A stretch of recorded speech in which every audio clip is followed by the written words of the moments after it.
Cukup banyak korban kekerasan seksual itu laki-laki, tapi mereka nggak mau lapor atau nggak mau ngomong. Nah, itu bagaimana? Jadi kekerasan seksual itu tidak memandang jenis kelamin. Laki-laki maupun perempuan itu sama-sama punya potensi untuk menjadi korban dan juga sama-sama punya potensi untuk menjadi pelaku.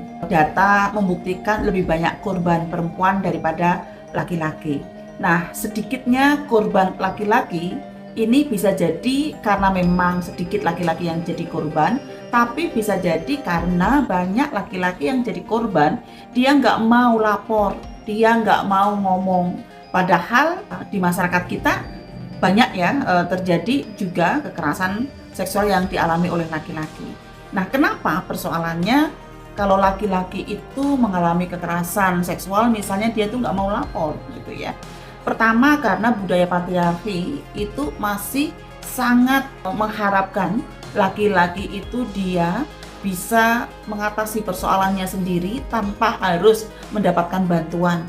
Di mana masyarakat kita juga sering ada stigma ya, kalau laki-laki ngomong itu dianggap dia tidak gentleman, ya, dia tidak jadi laki-laki sejati gitu. Jadi ukuran-ukuran maskulinitas yang beracun ya, yang sering kita sebut dengan toxic maskulinitas gitu, itu masih banyak terjadi di masyarakat kita. Nah, yang kedua juga bisa jadi ruang-ruang perawatan untuk laki-laki itu tidak sebanyak ruang-ruang perawatan untuk perempuan. Contohnya ya kita ada Komnas Perempuan ya, lalu kemudian kalau laki-laki mengadu ke Komnas HAM gitu.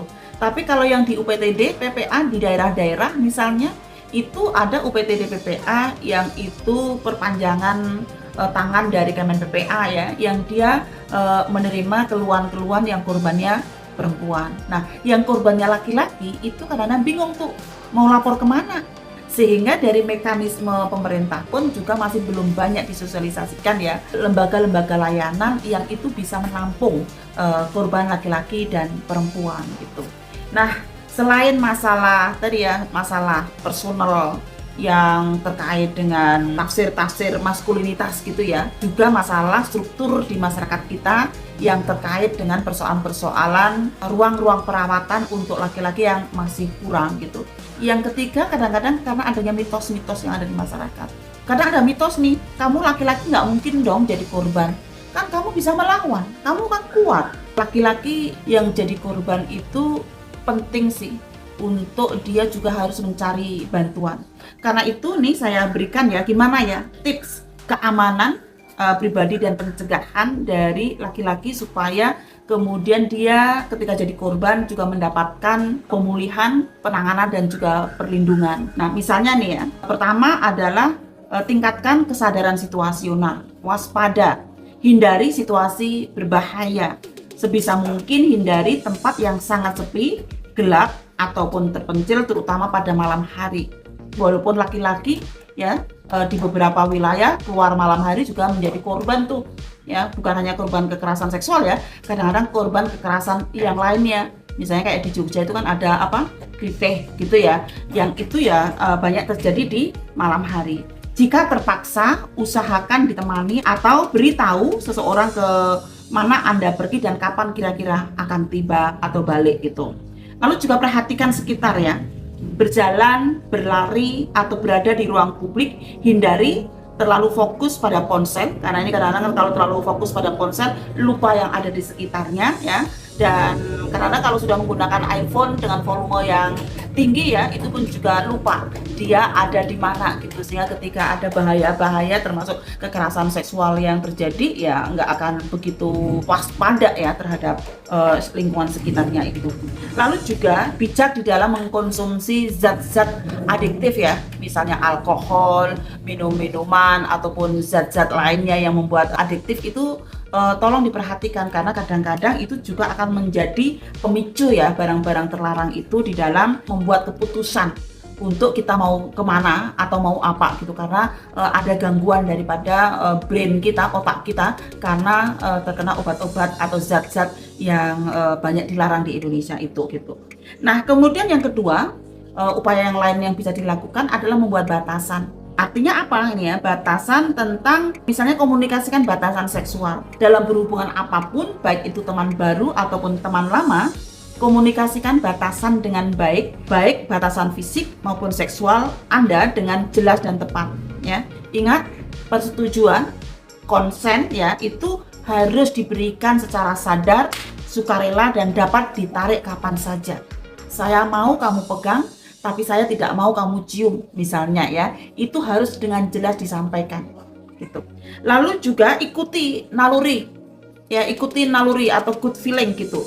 Jika naluri Anda mengatakan kok sepertinya saya jadi nggak nyaman ya ada di kelompok ini gitu ya, maka mungkin itu penting untuk ikuti supaya kemudian menghindari kelompok-kelompok yang memungkinkan ya Anda malah mengalami kekerasan. Jadi lebih baik salah menduga daripada ada dalam bahaya. Ikuti good feeling yang ada.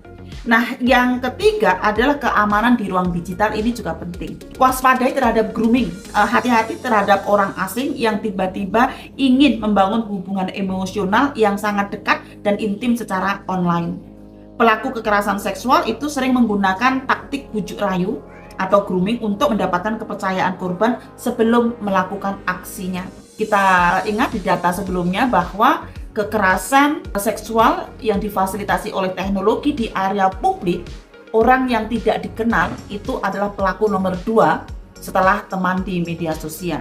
Jaga data pribadi kita, jangan pernah membagikan foto, video, atau informasi pribadi bersifat seksual kepada orang yang baru dikenal atau tidak sepenuhnya Anda percayai. Walaupun sudah kenal, tapi kalau Anda tidak percaya kepada orang itu jangan pernah gitu. Oh, kita percayai aja malah justru menjadikan itu barang ancaman kan?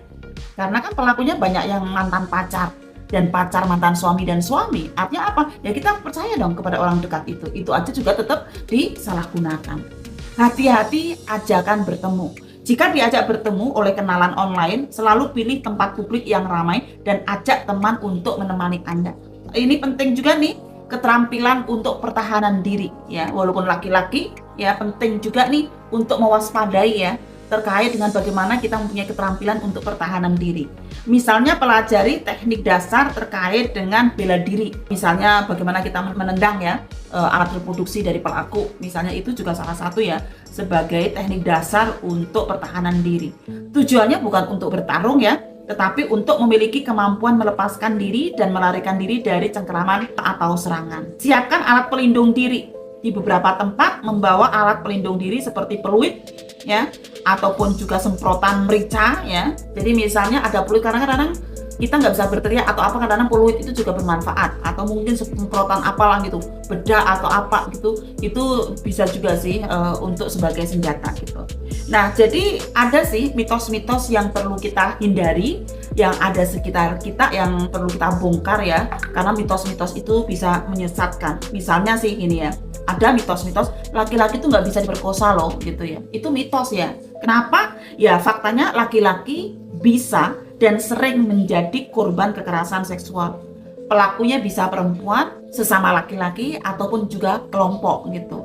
Lalu juga ini mitos ya, kekerasan seksual hanya tentang seks. Salah. Kekerasan seksual itu bukan hanya tentang hasrat seksual. Tapi kekerasan seksual itu juga ada exercise power, ada suasana ingin menguasai orang lain. Karena itu ya, itu bisa terjadi kepada laki-laki juga ya, karena memang faktanya kekerasan seksual adalah tentang kekuatan, kontrol, dan dominasi, bukan hanya tentang kepuasan atau hasrat seksual. Ini mitos juga nih ya, bahwa korban laki-laki pasti lemah atau gay gitu. Tidak selalu. Faktanya kekerasan seksual itu tidak ada hubungannya dengan orientasi seksual atau kekuatan fisik korban. Ini adalah tindakan kriminal. Ingat, kekerasan seksual adalah kejahatan yang dilakukan oleh pelaku. Tidak ada hal yang bisa membenarkan Anda bahwa kekerasan itu bisa dilakukan. Semua kekerasan itu tidak bisa dibenarkan. Entah pelakunya laki-laki, pelakunya perempuan, korbannya laki-laki maupun korbannya perempuan. Jadi korban kekerasan seksual yang laki-laki utamanya anak-anak ya, tolong kalau terjadi kekerasan seksual segera lapor. Anda yang dewasa tetap menjadi laki-laki yang hebat kok, walaupun Anda lapor. Itu tidak akan mengurangi maskulinitas Anda. Sehingga ini penting untuk segera mendapatkan pelayanan dan pemulihan gitu ya. Karena kalau Anda diam, nggak akan tahu bahwa Anda mengalami kekerasan seksual. Jangan pertaruhkan masa depan Anda dengan trauma yang Anda alami dengan berdiam diri ataupun tidak melaporkan kasus yang Anda alami. Jadi tolong cek apakah salah satu nomor HP Anda itu adalah nomor layanan untuk mendapatkan pemulihan ataupun layanan pengaduan ya, sehingga salah satu mitigasi resiko kita, salah satu nomor di HP kita adalah nomor layanan. Walaupun sudah telat, nggak ada hal yang terlambat untuk kita merasa nyaman ya atau pulih dari kekerasan seksual yang dialami ketika waktu kecil. Jadi penting untuk dipulihkan karena itu bisa menjadi trauma, bahkan kalau tidak terselesaikan bisa menjadi pelaku loh, korban-korban kekerasan seksual di waktu kecil bagi laki-laki itu. Saya pikir itu Mbak, makasih.